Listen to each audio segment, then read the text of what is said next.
ये कहानी है रिश्तों की डोर और मजबूरियों के बोझ की। जब एक महिला का सहारा छिन जाता है तो उसे कितनी बड़ी कीमत चुकानी पड़ती है। ये कहानी बताती है कि कैसे त्याग ही उस परिवार की सबसे बड़ी परीक्षा बन जाता है, जहां खून के रिश्ते भी कभी-कभी अजनबी बन जाते हैं। अरे राधा बेटी, कहाँ जा रही हो इतनी जल्दी? बस चाचा, अब अपने घर जा रही हूँ। अरे पर क्या हो गया? राधा अपने मन के तूफान को एक हंसी के पीछे थामे अपना सर झुका लेती है। चाचा, अब यहाँ ज्यादा कुछ बचा नहीं हमारे लिए।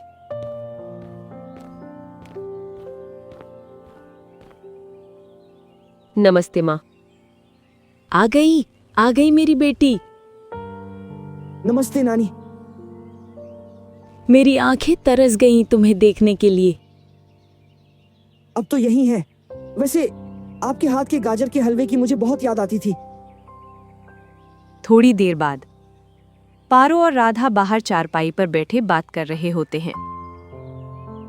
घर का सारा खर्चा, इसकी पढ़ाई, खेतों में फसल भी नुकसान, लेकिन जहाँ काम कर रही थी बाद में उन्होंने हमारा खेत भी कब्जा लिया और काम से भी हटा दिया। इसलिए आना पड़ गया माँ। अब सिर्फ 3-4 साल की बात है माँ, फिर इसकी नौकरी लग जाएगी। अरे तू जब तक रहना चाहे तब तक तो रह, ये तेरा भी तो घर है। बुआ नमस्ते। नमस्ते बेटा। राधा कमला की तरफ देखती है। नमस्ते दीदी। नमस्ते। कैसी हो कमला?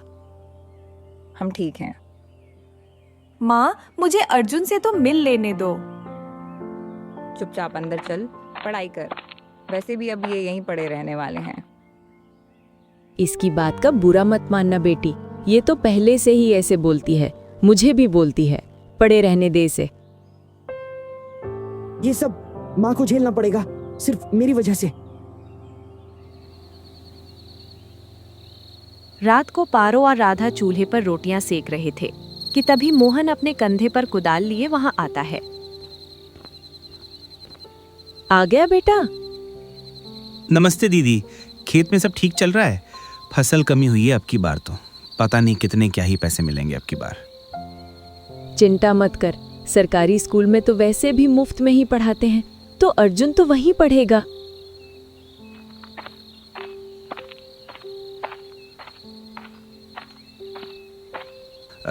क्या हुआ? कोई बात करनी थी? मुझे पता है कि मेरे यहाँ रहने से कुछ चीज़ें बदलेंगी, पर ये हमेशा के लिए नहीं है, सिर्फ 2-3 साल के लिए है। जब तक अर्जुन की नौकरी नहीं लग जाएगी तब तक मैं हमारे घर, आपका घर, मतलब यहाँ का जो भी काम है वो मैं कर लूँगी। देखो, बुरा मत मानना दीदी, वो खर्चा तो कम हो जाएगा, लेकिन ये जो नया खर्चा हमारे सिर पर आके पड़ा है उसका क्या करें बताओ। मैं तब तक बाहर कोई काम कर लूँगी, साफ सफाई वगैरह। अरे और उससे क्या होगा दीदी? हमारा ही नाम खराब होगा कि भाई के होते हुए भी बहन घर में नौकरानी लगी हुई है। वो रहने दो दीदी। तो भाई मैं क्या करूँ, तुम ही बता दो। देखो दीदी, कहना तो नहीं चाहिए पर मेरा भी परिवार है जिसका मुझे ध्यान रखना है। आपका खाना पानी, और फिर कभी कोई बीमार पड़ गया तो कोई उसका अलग से, और पता नहीं कितने खर्चे हैं। पर कोई नहीं, मैं अपने आप देख लूँगा, आप जाओ। 2-3 साल झेलना पड़ेगा क्या इन्हें? मेरे बस का नहीं है। इन्हें बोल देना कि अपना 1 साल में कहीं और ठिकाना देखना शुरू कर दे। कुछ दिनों बाद अर्जुन गांव की ही एक सरकारी स्कूल में जाना शुरू कर देता है और राधा अपने ही घर में नौकर की तरह काम करना शुरू कर देती है। ये कौन सी रीत बना दी भगवान कि बाप का हाथ सर से हटने के बाद बेटी अपने भाई की भी सगी वहीं रही। सुनो, मीरा का गाजर का हलवा खाने का मन है तो कल बाजार जाकर थोड़ी गाजर ले आना। अरे इन्हीं का ठेचा उठा रखा है। अब क्या हुआ है? अरे माँ कह रही है कि अर्जुन को गाजर का हलवा खाने का मन हो रहा है तो उसके लिए सब्जी ले आऊं। तुम्हारी माँ ना सुधरेगी। पहले तो लड़ झगड़ के उन्हें बुला लिया यहाँ रहने, और अब उन्हें सर पे चढ़ाना है। कोई नहीं, कल उसकी माँ मेरे साथ आ जाएगी। मुझे मीरा के लिए कपड़े लेने हैं बाजार से, और सब्जी भी लेनी है, पर तो थैले उठा लेगी। राधा, कमला और मीरा अगले दिन ही बाजार में पहुंच जाते हैं। आप जाके सब्जी ले लो, मैं तब तक अपना और इसका कुछ सामान देख लेती हूँ। ठीक है। राधा जाकर सब्जी लेने लग जाती है और कमला मीरा का हाथ पकड़कर आगे चली जाती है। तभी मीरा को बाजार की एक दुकान पर बहुत खूबसूरत सी एक ड्रेस लटकी दिखती है। मीरा अपनी माँ को खूब बताने की कोशिश करती है, लेकिन कमला उसे बार बार अनसुना कर देती है। थोड़ी देर बाद मीरा परेशान होकर कमला का हाथ छुड़ा उस दुकान की ओर चल देती है। कमला पलटकर देखती है तो उसे वहां मीरा कहीं खड़ी हुई नहीं दिखती। हे भगवान, मीरा! मम्मी, कहाँ गई? मीरा इधर उधर अपनी माँ को ढूंढने लगती है। तभी उसकी नजर सब्जी लेते राधा पर पड़ती है। मीरा दौड़ते हुए राधा के पास चली जाती है। क्या हुआ? माँ, पता नहीं कहाँ गई। कहाँ गई? मतलब तुम्हारे साथ ही तो थी। वो बालियां देख रही थी। मुझे एक ड्रेस दिखी तो मैं वहां चली गई। सोचा कि वापस आ जाऊंगी, लेकिन वापस आई तो वहां माँ थी कि ही नहीं। कोई बात नहीं बेटी, यहीं होगी। डरो मत, हम ढूंढते हैं ना मिलकर। राधा और मीरा जल्दी से घर वापस आ जाते हैं। पारो उन दोनों के चेहरे देखकर एकदम से अपनी खाट से उठ खड़ी होती है। अरे क्या हुआ, रो क्यों रही हो मीरा? कमला कहाँ है? अरे पता नहीं, मीरा के साथ बाजार में थी, लेकिन फिर बालियां वगैरह देखने लग गई और फिर पता नहीं कहाँ गई। अरे कहाँ गई का क्या मतलब? बाजार में गई होगी ना। हमने पूरा बाजार देख लिया पर कहीं नहीं मिली। अरे ऐसा कैसे नहीं है, मैं देख के आता हूँ।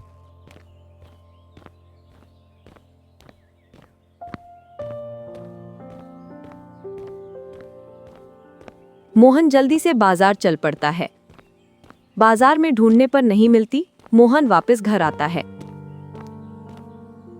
ये सब तेरी वजह से हुआ है राधा, तेरी वजह से हुआ है। तू और कमला गई थी ना साथ में, हैं? तो ध्यान क्यों नहीं दिया उसका? अपने पति को तो खाई गई है, अब मेरी बीवी को भी खाएगी। तेरा दिमाग खराब है मामा। अरे इसी की गलती है। भाड़ में गई बहन और भांजा। मैं थाने जा रहा हूँ रिपोर्ट लिखवाने। अगर कुछ हो गया ना उसे तो तुझे छोड़ूंगा नहीं मैं। मोहन गुस्से से थाने की ओर निकल जाता है। माँ, आप चिंता मत करो। नहीं, ठीक हूं मैं। माँ, मैं वादा करता हूँ एक दिन सब आपके कदमों में लाके रख दूंगा। तब किसी की हिम्मत भी नहीं होगी कि आपको कुछ बोल पाएगा।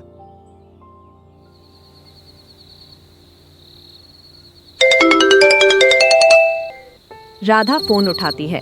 बचाओ बचाओ, मोहन जी। हेलो हेलो, कमला।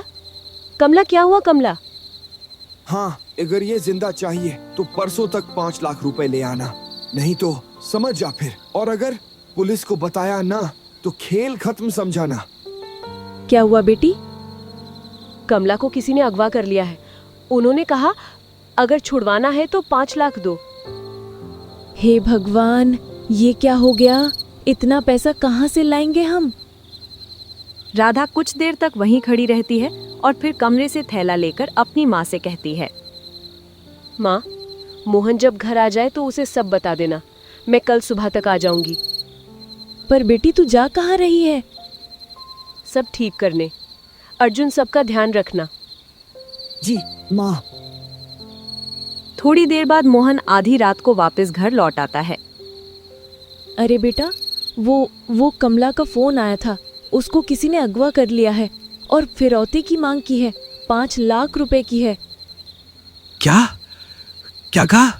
कहाँ है? मैं तो अभी रिपोर्ट दर्ज करवा के आया था, पर ये कैसे हो सकता है? और राधा कहाँ है? पता नहीं, एक झोला सा टांग के निकल गई कहीं, ये कह के कि सुबह तक आ जाएगी। नहीं नहीं, भाग गई वो, इसका मतलब है भाग गई वो। क्या बताओ, उसी ने करवाया हो ये सब। अपना बेटा छोड़ के गई है। हे भगवान, ये कैसी परीक्षा है? अगले दिन सुबह राधा थाने में वापस आ जाती है। आ गई, पकड़िए इसको, पकड़िए। तूने अगवा करवाया ना उसे? मोहन, मैं ऐसा क्यों करूंगी? तो कहाँ चली गई थी बिना कुछ बताए? पैसे लेने गई थी मैं। इस बैग में पैसे हैं भाई। भाई, ये ले जा और छुड़ा ले उसे। कहाँ से लेके आई है? क्या फर्क पड़ता है? इंस्पेक्टर साहब, आप साथ मत जाना। उन्होंने मना किया था कि पुलिस को ना बताएं। आप चिंता मत कीजिए। आप उन्हें फोन करके जगह का पता लगाइए कि फिरौती कहाँ देनी है। उनको बिल्कुल पता नहीं लगेगा कि हम आपके साथ हैं। ठीक है। मोहन चुपचाप उन पैसों को देखता रहता है। राधा फोन करके जगह पूछती है। पैसे कहाँ देने हैं? हाँ, जालपुर के बंद फैक्ट्री में आना है। आप में से कौन जाएगा? मैं जाऊंगी। मोहन चौंक कर राधा की ओर देखता है। दीदी, नहीं। मोहन, वहां कुछ भी हो सकता है और बिना बाप की जिंदगी काटना मुझसे पूछ के क्या होता है? चाहे कुछ भी हो जाए, पर तुझे कुछ नहीं होने दूंगी।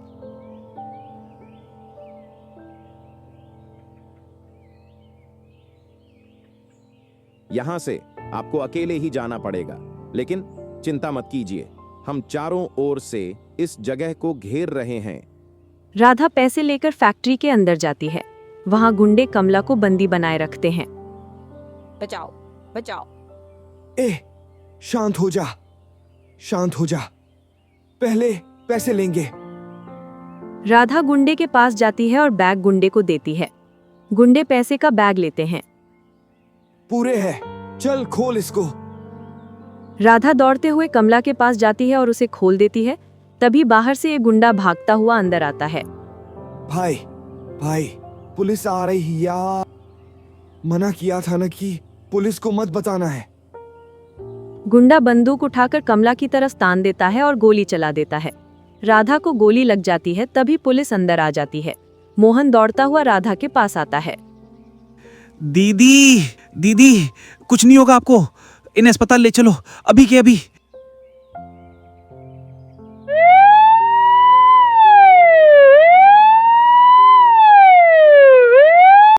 एक समय की बात है। एक गांव में दीनदयाल नाम का एक साधारण किसान रहा करता था। उसके परिवार में उसकी 2 बेटियां थी, जिनकी देखभाल वो बहुत लगन से किया करता था। वो दिन रात अपनी बेटियों के लिए मेहनत करता था।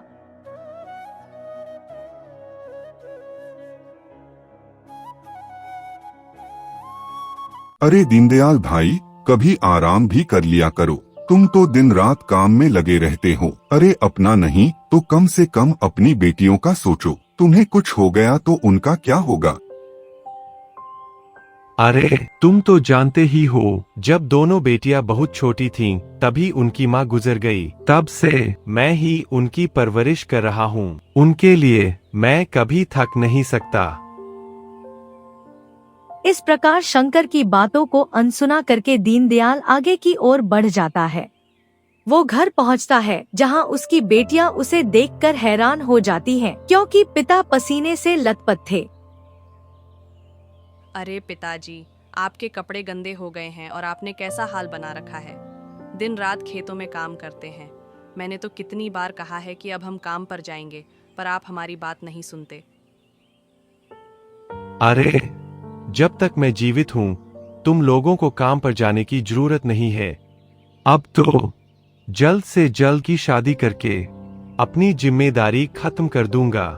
उसके बाद तो बस आराम ही करना है। तभी चंपा अपने पिता के लिए पानी लेकर आती है। चंपा दीनदयाल की छोटी बेटी है और स्वभाव से बहुत ही नटखट। वो जानती है कि अपने ढीठ पिता को कैसे मनाना है।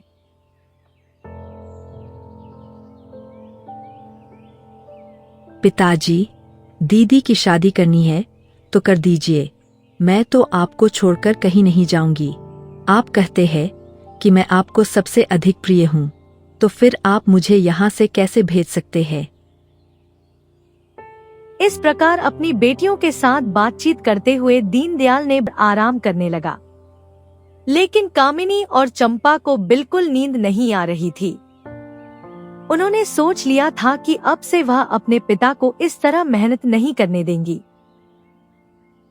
पिताजी इस अवस्था में पहुंच चुके हैं, लेकिन फिर भी खेतों में हल चलाते हैं। मुझे अच्छा नहीं लगता। क्या तुम मेरी एक बात मानोगी? क्या बात दीदी? देखो, कुछ भी ऐसा मत करना कि पिताजी हमसे नाराज हों। पिताजी के सामने हमारी एक नहीं चलती, ये तो तुम्हें पता ही है। अरे, अब तुम मुझे यह खाली मटका क्यों दिखा रही हो? इसमें तो कुछ भी नहीं है। तुम आखिर क्या करना चाहती हो? यह खाली नहीं है, तुम बस मेरे साथ चलो। जैसा मैं कहूंगी वैसा करना। दोनों बहनें मटका लेकर घर के पीछे वाले खाली हिस्से में जाती हैं, जहां पर पहले से बहुत सारे पेड़ लगे होते हैं। अब जो होने वाला है उसे देखकर बिल्कुल मत घबराना। ऐसे सोचो कि इस कलश में पानी है। इस कलश का पानी मेरे ऊपर गिरा दो। एक स्वादिष्ट फल के पेड़ में बदल जाऊंगी और तुम जी भर के फल तोड़ लेना। ये तुम क्या कह रही हो? तुम एक इंसान हो, भला तुम पेड़ में कैसे बदल सकती हो? और तुम्हारे पास यह शक्ति कहाँ से आई? प्रश्न मत करो दीदी, जैसा कहा है वैसा करो। फल तोड़ने के बाद फिर से मटका का पानी मेरे ऊपर पत्तियां देना। मैं वापस स्त्री बन जाऊंगी, लेकिन फल ध्यान से तोड़ना। एक भी पत्तियां नीचे नहीं गिरनी चाहिए। कामिनी चंपा की बात मानती है। वो चंपा के ऊपर खाली मटका का पानी गिराती है और देखते ही देखते चंपा एक सुंदर फल के पेड़ में बदल जाती है। कामिनी बहुत सावधानी से फल तोड़ती है। टोकरी भर जाने के बाद वो मटका का पानी पेड़ की जड़ में डालती है और पेड़ चंपा के रूप में बदल जाता है। देखा दीदी मेरा कमाल। अब हम इसी प्रकार का कार्य करेंगे। तुमने जो भी सुंदर और मीठे फल तोड़े हैं, हम उसे नगर में बेच देंगे। उसके बाद हमारे पास पैसे आ जाएंगे और पिताजी को काम नहीं करना पड़ेगा। सब तो ठीक है, लेकिन तुम मुझे बताओ, तुमने ये कहाँ से सीखा? कहीं तुम किसी जादू टोने से तो नहीं जुड़ी हो? अगर तुम गलत रास्ते पर जा रही हो तो लौट आओ। अगर मैंने तुम्हें सच्चाई बता दी तो मेरी यह शक्ति हमेशा के लिए खत्म हो सकती है। एक बार पेड़ बनने के बाद मेरा दोबारा इंसान बनना मुश्किल हो जाएगा। इसलिए आज के बाद मुझसे यह प्रश्न कभी मत पूछना। चंपा कामिनी के किसी प्रश्न का उत्तर नहीं देती।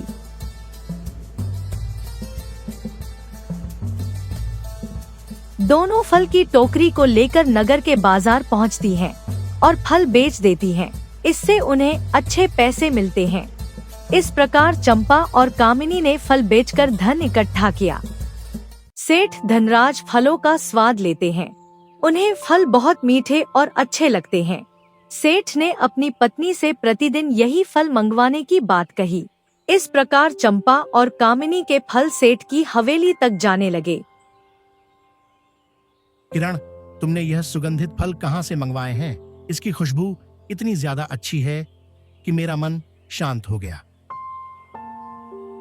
जी, अभी इन फलों का स्वाद लीजिए। नौकर इन्हें आज ही बाजार से लेकर आया है। मैंने विशेष रूप से आपके लिए मंगवाए थे। यह कोई साधारण फल नहीं है। मुझे पता लगाना होगा इस फल का पेड़ कहाँ पर है। आखिर कौन है वो जो इन्हें बाजार में लाकर बेचता है? मुनीम जी, मैं आपको एक जरूरी काम देना चाहता हूँ। पहले यह फल लीजिए। सेठ जी, मैं इस फल से कौन सा जरूरी काम कर सकता हूँ? आपको पता लगाना है मुनीम जी कि यह फल किस पेड़ से आया है। आखिर यह पेड़ कहाँ पर है। इसकी सुगंध और स्वाद बहुत लाजवाब है। ऐसे फल मैंने कभी नहीं खाए। आप यह फल लीजिए और पता लगाइए कि यह कहाँ पर है।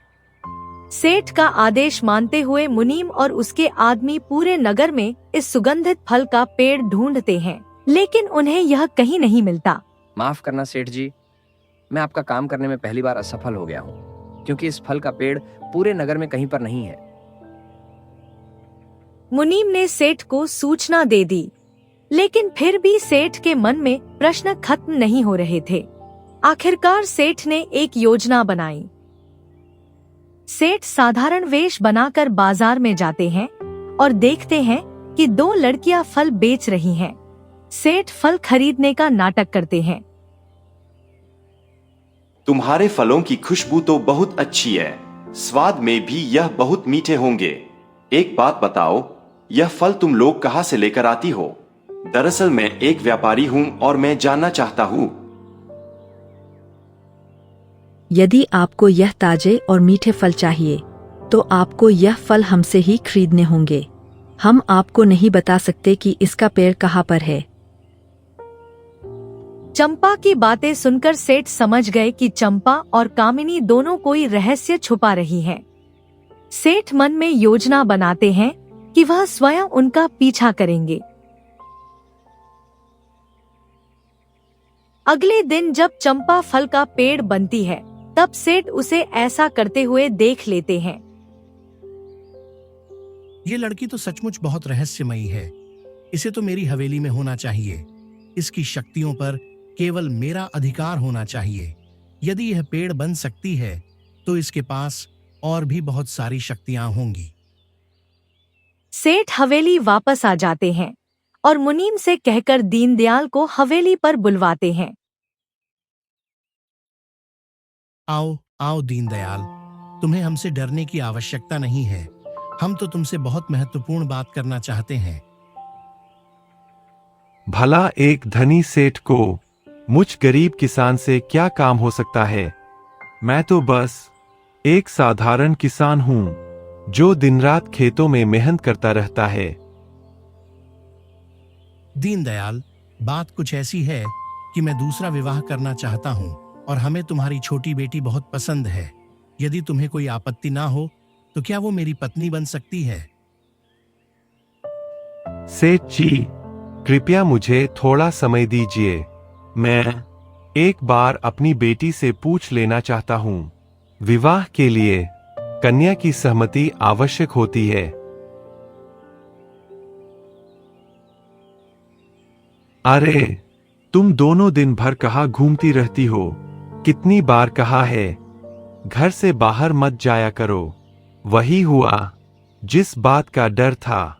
न जाने मुझ गरीब पर कौन सी विपत्ति आने वाली है। पिताजी, आपको क्या हुआ है? आप इतने घबराए हुए क्यों हैं?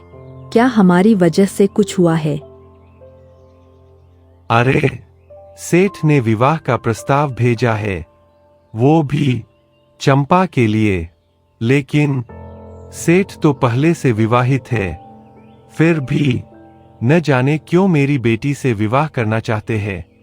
मुझे तो कुछ समझ में नहीं आ रहा। मैं क्या करूं?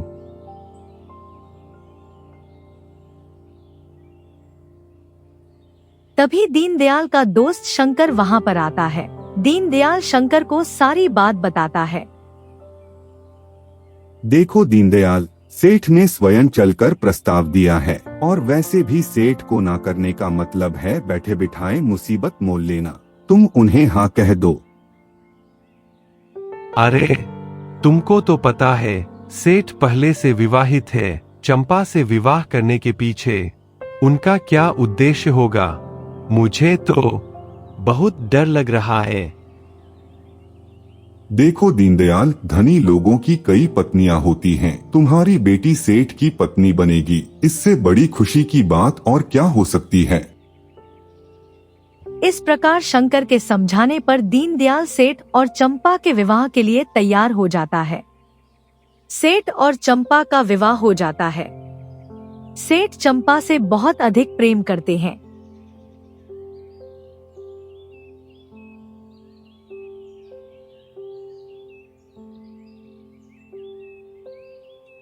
दासी, सेठ जी कहाँ हैं? कितना समय हो गया, वो मुझसे मिलने नहीं आए।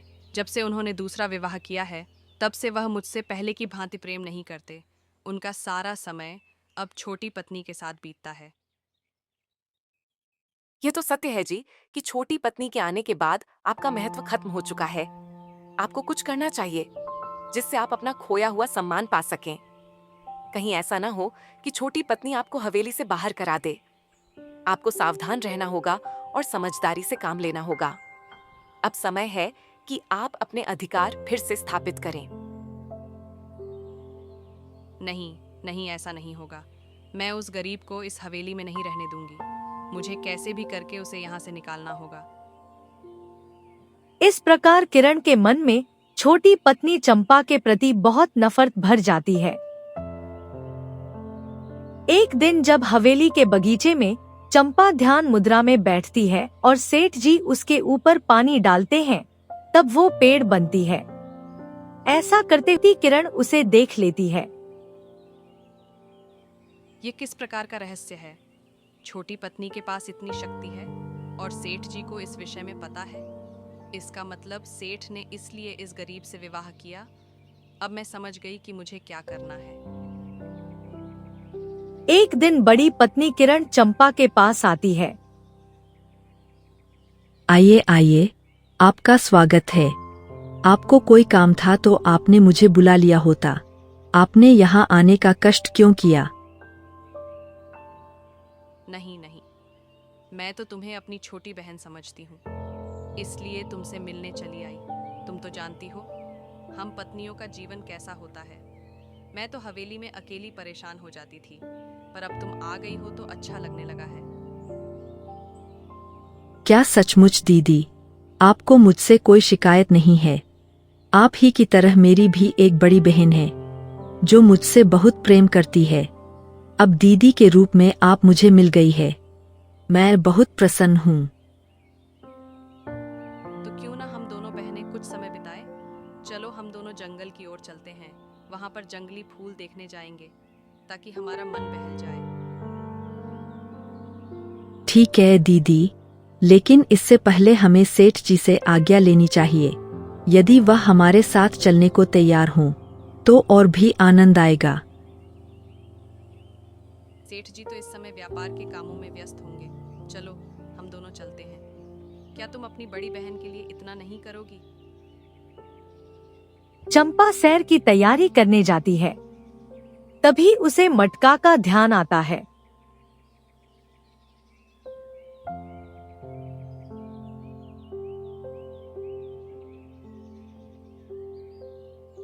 इस प्रकार चंपा किरण की बातों में आ जाती है और उनके साथ सैर के लिए चल देती है। चंपा अपने साथ अपना जादुई मटका लेकर जाती है। दोनों जंगल में जाते हैं। थोड़ी ही दूर आगे जाने पर बड़ी पत्नी कहती है, मेरे पेट में दर्द हो रहा है। मुझे बहुत तेज भूख लगी है और चक्कर भी आ रहे हैं। मैं अधिक समय तक भूखी नहीं रह सकती। अब मुझसे चला नहीं जा रहा है।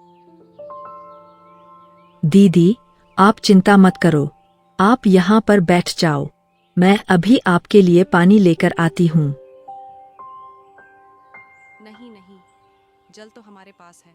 मेरी इच्छा है कि मुझे इस समय एक सुगंधित फल मिल जाए तो मेरी तबीयत बिल्कुल ठीक हो जाएगी। अगर इस समय मुझे खाने के लिए फल नहीं मिला तो निश्चित ही मेरी मृत्यु हो जाएगी। फल? लेकिन यहाँ तो दूर दूर तक कोई फल का पेड़ दिखाई नहीं देता है। मैं कैसे आपके लिए फल लेकर आऊं? आप थोड़ी सी हिम्मत कर लीजिए। आगे जाकर शायद हमें कुछ मिल जाए। कुछ करो चंपा, नहीं तो मेरे प्राण निकल जाएंगे। फिर सब तुमसे प्रश्न पूछेंगे कि आखिर तुम्हारे रहते हुए बड़ी पत्नी को क्या हो गया। तुम्हें सेठ जी को भी उत्तर देना पड़ सकता है। ठीक है, यह लीजिए जादुई कलश। मैं ध्यान मुद्रा में बैठती हूँ। आप इस मटका से मुझ पर जल पत्तियां दीजिए। एक सुंदर फल के पेड़ में बदल जाऊंगी। आप उस फल को खाकर अपनी भूख मिटा लेना, लेकिन ध्यान रहे उस पेड़ की कोई छोटी पत्तियां जमीन पर नहीं गिरनी चाहिए। बाद में फिर से इससे जल पत्ती आने पर स्त्री बन जाऊंगी। क्या तुम्हारे पास सचमुच कोई ऐसी शक्ति है कि तुम मेरी भूख मिटा सकती हो? तुम्हारा बहुत बहुत धन्यवाद बहन। तुम बहुत प्यारी हो। तुम मेरा कितना ध्यान रखती हो। इस प्रकार चंपा ध्यान मुद्रा में बैठती है और बड़ी पत्नी उसके ऊपर मटका से जल डालती है। थोड़ी ही देर में चंपा एक फल के पेड़ के रूप में बदल जाती है। आखिर मेरी योजना सफल हो गई। अब मैं तुम्हें कभी स्त्री नहीं बनने दूंगी। तुम पेड़ के रूप में वर्षों तक यहीं पड़ी रहोगी। किरण पेड़ की पत्तियां तोड़ती है और जमीन पर गिरा देती है। वो पेड़ को नुकसान पहुंचाती है और हंसते हुए वहां से चली जाती है। इतना ही नहीं, वो चंपा का जादुई मटका भी तोड़ देती है।